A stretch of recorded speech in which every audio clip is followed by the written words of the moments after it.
Welcome everybody. Tim Hughes here. I'm the CEO and co-founder of DLA Ignite. I'm got Ruth with me today, and we're going to be talking about her book, The Success Factor: Developing the Mindset and Skill Set for Peak Business Performance. Now, before I get you to introduce yourself, Ruth, I just wanted to say something. This is a book I've been looking for a long time. Me too. And I've been looking for a book about what does high performance mean, and what do we do if we want to be high? Every day we come to work and we want to be our best selves, if not better than we were yesterday. And what is it that we can do? And I found it in here. There it is, in between the pages. It is. And I'm very pleased that my mother and father taught me to read. That was They insisted you learn. They did. Oh, they were terrible at getting me to read stuff. So Ruth, where can people find you? Hi everyone. I can be found all over social media. Just my name, Ruth Gotian, Gotian, and website is my name, ruthgotian.com. So Ruth. Yes. What was the inspiration behind the book? So I have had a very healthy obsession, better than my coffee obsession.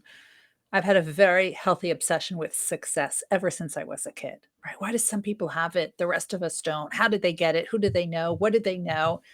So at the age of 43, while working full time, I went back to school to try to answer that question and got my doctorate answering that question. So then afterwards, I wrote the book that I kept looking for but never found. So I wrote it. The same as me. Well, I was looking for it, but I didn't write it. And the thing is, so one of the things that it's because you're an academic. I am. So of course, what you've done is that you've approached the book through using data. So this is not Ruth Gotian's opinion. Yes. Which upsets me about most business books. Yes, like mine.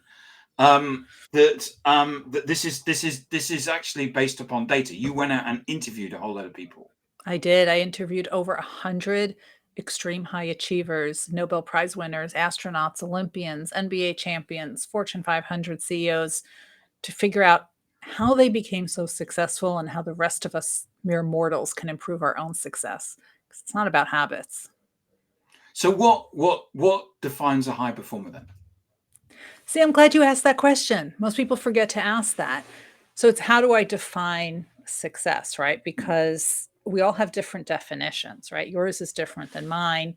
I'm not looking to train for the Olympics, but the first two phases of my research were really to come up with a definition of success. And here's what I found out. To be truly a high performer, you need to change the way we do things, think about things, process things. You created a paradigm shift in the world because of what you're doing. That's the first step. The second step is as you are improving, as you are climbing, you are pulling other people up with you. And last but not least, when you've reached that success, the apex of the success, you are passing it on, passing it forward. You are mentoring other people either in a one-to-one or one-to-many model.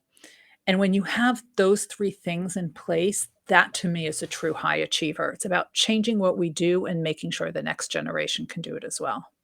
So when you say bringing people up, so that's, we understand that people need to have probably a coach or multiple coaches. But what do you mean by bringing people up? So if there's an opportunity and you realize there's an opportunity, you're going to show other people where that door is, right? So often, so many of us don't go through doors because we don't know those doors exist. And once we know they exist, we don't know what we need to do to get through it. So it's about creating those opportunities and mentoring them so that they can prepare in the best way possible to shine when that opportunity arises and what to do with it once you get it. So it's all about really preparing the person. And the most successful people understand that by sharing the light with other people, it makes the light brighter. It doesn't detract it from you. And that's a different way of thinking. Most people think if I share the light with anyone else, that's going to detract my light. But that's not the reality at all. Pie So is our big enough. so my next door neighbour through here, their Hmm. daughter is a rower, Uh-huh. and she's training to go for the Olympics, not the one in Paris, the one after, LA. because she's what 16. Hmm. The only reason why that she's a rower is that she happened to. I don't live very far away from the River Thames, and someone else was a friend was a rower, and she went down there to basically be her mate, so she Hmm. wasn't alone and by herself. And this kind of seems to be quite often the way that people find out about sports or music or something like that. That we fall across it That's right. rather than actually having like there's a door here you could walk That's right. through. That's right. It's almost an accident sometimes. There is that talent, there is that interest, but sometimes it's buried deep and people don't really know what to do with it. So it just sits there dormant. When in reality, you can build it up and say, "Oh, what can I do with this?" Now, I don't know your neighbor, but I'm assuming she's extremely tall, as most rowers are. She's got Um, levers, yeah. yeah. That's what in the business is called levers, yeah. And you need, right? So somebody was able to put that connection together, which is what is so critical. Most of the, especially the athletes, they were pulled into stardom as children. They had this natural talent. They tried many different sports. They didn't enjoy any of them. And then they tried something, usually on a whim, and they fell in love with it. All right. Well, falling in love with something and then having a talent for it, two important ingredients, but knowing what to do with it is the critical third. So, if I want to be a high performer, what do I need to do? There are four things actually, and it's not about habits, it's about mindset. So one of the things And that I was going to say, you talk about this in the book, don't you? You go into these four things. I do, I talk about the four mindsets of high achievers in the book, The Success Factor. And it's really not about habits, which was the first myth that I had to break. So it's not about waking up at 5 a.m. It's not about reading 8 hours a day. You're a night owl, you're not waking up at 5 a.m. It's just not happening. Because there's actually loads of books out there, aren't they? In terms of, and I'm not Yeah, not saying that they're not any good, but growth mindsets and fixed mindsets correct. and TED talks on grit and stuff like that. But it doesn't actually tell you what to do. That's right. That's right. So I talk about the four mindsets, which very quickly, it's the intrinsic motivation. It's having that passion, what it is you love to do, that burning desire you have, the reason you can't quiet your mind at night, right? Um, that's the And intrinsic and that motivation. really, sorry, that intrinsic motivation is probably going to get you up at 5 o'clock in the morning to go rowing That's in the right. cold. That's right. In the cold, because you love it so much and you want to make every day better than the day before. Oddly enough, it's not about the Olympic medal. The Olympic medal is nice, but that's just part of the journey, which is why if you ask most Olympians and NBA champions and Nobel Prize winners, you'll notice they do not have their medals on display. That's called Yes, extrinsic motivation. yes. I was watching an interview with a gold medalist, and they were asked, why don't you have your medals on display? Mhm. And it was as if because as normal people would expect you to want to basically put them up and We'd wear it to the supermarket around our neck. yes. But they don't, Mm. because it's just a stop in the journey. It was never about that, because if you're only doing it for the medal, you're going to burn out and fail out because Because that's a destination, isn't it, that's rather than a correct. journey? That's Yes. a final destination. Yeah. That's really doing it for other people's judgments. And if your whole life you're living to please other people, you're not pleasing yourself. You're not Yeah. going to continue. So if you think about it, there's not a single Nobel Prize winner who stopped doing science just because they won the Nobel Prize.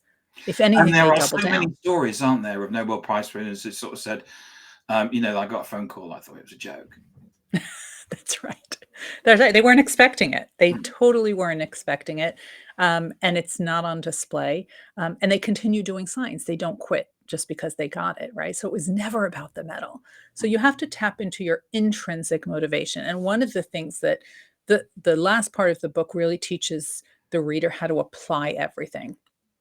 So, for example, with the intrinsic motivation, I teach them how to go through what I call a passion audit, which really helps you differentiate between what you're good at, what you're not good at, what you're good at and you enjoy versus what you're good at and you don't enjoy. There's a difference.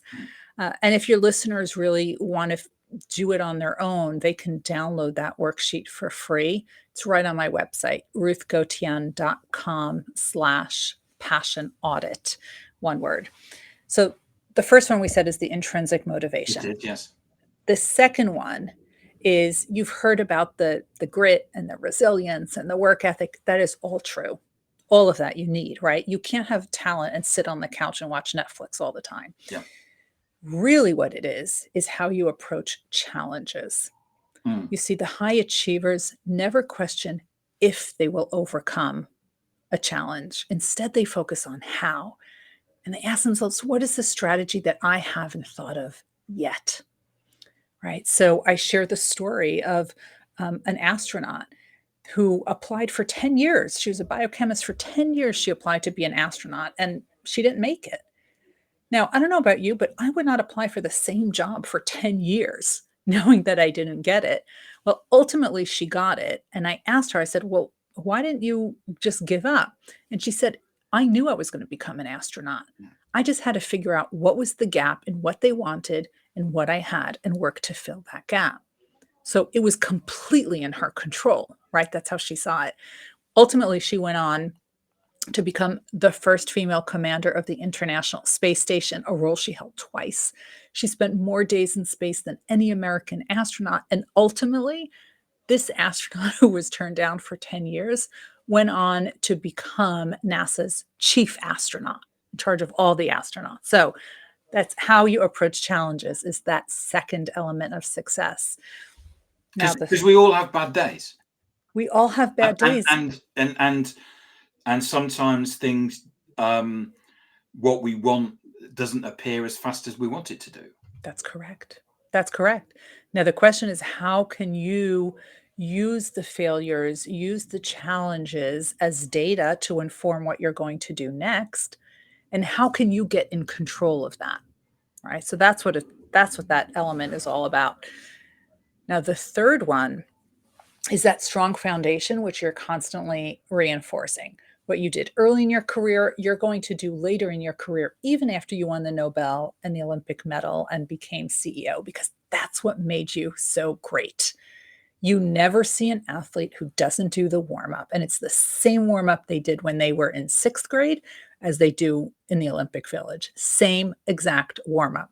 Maybe the equipment's better, the coaches are more expensive, the sneakers are fancier, but it's exactly the same. They never not do it.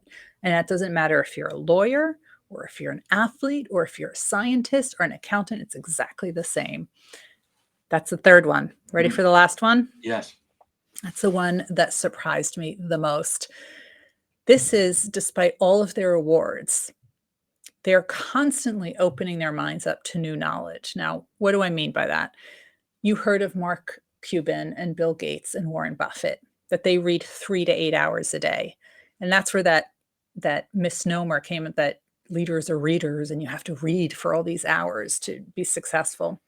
It's not reading that made them billionaires.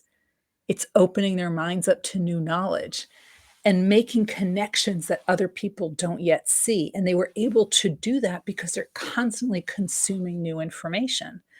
Now, sure, they're doing it by reading, which is great. I wrote a book. I want people to read. But you can listen to podcasts and you can watch webinars and you can take courses. I have courses on LinkedIn Learning that people can watch, and you can watch TEDx talks, right? I have one there too. There's so many different ways that you can consume new knowledge. And once you start getting all that knowledge, you're able to make those connections that other people don't yet see. And one of the key ways to do that is also to talk to other people. And that's where that mentoring piece came into play and why that was so important. Even with all of their accolades, not only are they still mentoring other people, they're still getting mentored. That blew my mind. They're still getting mentored because they said they don't know what they don't know. And they will get mentoring from someone who's senior to them or junior to them or at their level. And when I saw that and saw how important that was, That's why my co-author, Andy Lapata, and I decided to write the next book on mentoring, which is coming out this spring. Excellent. And I'm looking forward to that. Can't wait. I think, when I was in my teens, I played badminton, and it Mm, used to annoy me that I got better when I lost, yes, because I was playing against people who were better than me. that's right. And it was like, oh, I never thought, oh, yeah, if you could just do that, and just, yeah, I never thought that. Of course, then I went to play the next person and I won. And it was that, and it used to, and I thought, why can't I learn when I'm winning? And what'd you learn from that? That actually losing is important. It's important. It's data. It's data because you see what you can improve on, right? And what has to become better and what you can actually tweak. And it also, you don't give up as easily, right? I hate going to the gym. I hate it, right? But I go and I have this accountability group of these Olympians and NBA champions where I have to, send them a picture of, me You at on the the, gym, is that what you have to do? say it again. Do you have to do it? It's you leaving the gym or you in the gym? In the gym, like on the treadmill, there's a picture of my feet, right? Or of lifting a weight because that's the accountability that I need to keep going because they don't leave just because they're tired. They go anyway. And if you start hanging out with people like that, right, you're not going to walk into the Olympic Village gym with a box of donuts. You're just not, right? It sort of levels up your game because you see what's possible and you don't want to be the person who quits first. Yeah, I remember uh, an, an athlete who was asked to say, what do you think? It was a cyclist. What do you think about cycling in the rain? And he said, I can never stop laughing.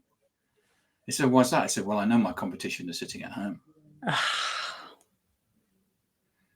That's right. That's right. You have to be willing to work when nobody's watching. Yeah. So how do I optimize my success?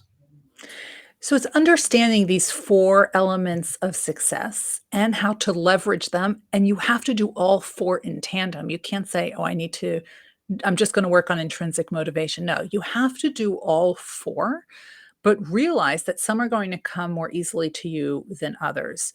You also have to realize that what works for you today may not work for you in 6 months from now.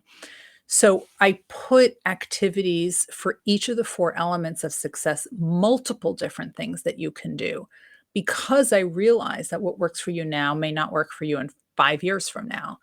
So for example, that passion audit that we discussed, right? Whenever I coach people, I always do that passion audit with them. And one of the things that I realized is that people's passion changes whenever they have a transition in their life. So if it's a new job or a new house or a new partner or a new baby or a pandemic, it causes them to reevaluate what they love. And that's why at the beginning of the pandemic, so many people were quitting their jobs. They say, I don't want this anymore. That was one of the transitions in their lives. So that passion audit, for example, needs to be redone whenever you have a transition in your life. And it makes sense, right? Because our passions when we were in our 20s are not the same passions we have when we're 40 or 50. So learning how to adjust over time and using these different skills and using them well. So for example, another thing that I talk about, it's not about waking up at 5 a.m. It's optimizing what I call your peak performance hours. There's a time of the day when you are more focused, more energized, more ready to roll, right? And for me, that is the morning. I can get more done between 6 a.m. and 11 a.m. than I can the rest of the day, Yeah. which means I double down on what takes the most focus for me during those hours. Most of my writing gets done during those hours. The passive tasks, which do not take up so much physical or cognitive ability, the Zoom meetings, the answering emails, the social media, that gets pushed back to the afternoon when I'm a little bit more sluggish and am able to get through those tasks, but it does not require the same focus. So understanding your peak performance hours and leveraging that, that's a game changer. You will see how much more gets done. I agree. I'm similar. And there's certain things I run 3 times a week, and I'll do it early in the morning. And I see people out running in the afternoon. And I want to stop them and say, "Why are you doing it now? You're wasting your you're wasting your day. If you did it early in the morning." Of course, I don't, because I just come across as weird. But you kind of want to do that, because there's certain things that I want to do at certain times of day. I love it at 5:30 in the morning, where it's dark, it's cold, Quiet. it's quiet, and I can think. Yeah. Yep. So you learned how to leverage it. And I don't think about it. It's not an hour running for me. It's an hour thinking. So you reframed it. So yes, because I don't like running. I've actually told my brain that it's actually an hour thinking. Oh, I like the reframe. Yeah. Oh, you've gifted yourself an hour for straight.